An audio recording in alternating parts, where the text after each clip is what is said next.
নমস্কার, আপনাদের সঙ্গে রয়েছে আমি রিয়া এবং নিয়ে এসেছি রাজনীতির কিছু গুরুত্বপূর্ণ খবর। আজ অথবা কালকের মধ্যে কংগ্রেসের সঙ্গে মিত্রতা চূড়ান্ত হবে, ঠিক এমনই মন্তব্য দিল বিধায়ক অখিল গগৈ। অসমে কি শুরু হতে চলেছে তবে নতুন সমীকরণের খেলা। এক দুদিনের মধ্যে আমাদের মিত্রতা চূড়ান্ত হবে, ঠিক এমনই মন্তব্য দিলেন বিধায়ক অখিল গগৈ। বিরোধীর ঐক্য থাকায় আমাদের লক্ষ্য, তবে রাজনীতির মহলে বড় প্রশ্ন কি রূপ নেবে এই মিত্রতা। আজ অথবা কালকের মধ্যে কংগ্রেসের মিত্রতা চূড়ান্ত হবে, ঠিক এমনই মন্তব্য দিল বিধায়ক অখিল গগৈ। এই বিষয়ে আপনাদের আরো বিস্তৃতভাবে জানানোর চেষ্টা করছি।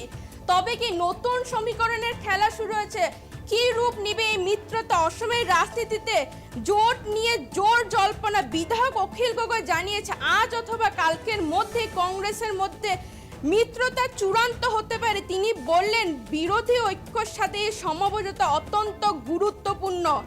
এক দুদিনের মধ্যে চূড়ান্ত সিদ্ধান্তর ইঙ্গিত দিয়ে অখিল গগৈ স্পষ্ট করেছেন বিরোধী ঐক্য থাকায় তাদের লক্ষ্য, তবে রাজনৈতিক মহলে বড় প্রশ্ন কি রূপ নেবে এই মিত্রতা। আসন্ন নির্বাচনের সমীকরণ কি বদলে যাবে? সব নজর এখন সম্ভাব্য ঘোষণার দিকে। অসমের রাজনীতির অঙ্গনে মিত্রতা রাজনীতির নতুন সমীকরণ। বিধায়ক অখিল গগৈ ইঙ্গিত দিয়েছেন আজ অথবা কালকের মধ্যে কংগ্রেসের সঙ্গে মিত্রতা চূড়ান্ত হতে পারে। এক দুদিনের মধ্যে আনুষ্ঠানিক ঘোষণা আসতে পারে বলেই তিনি জানান। রাজনৈতিক পর্যবেক্ষকদের মতে এ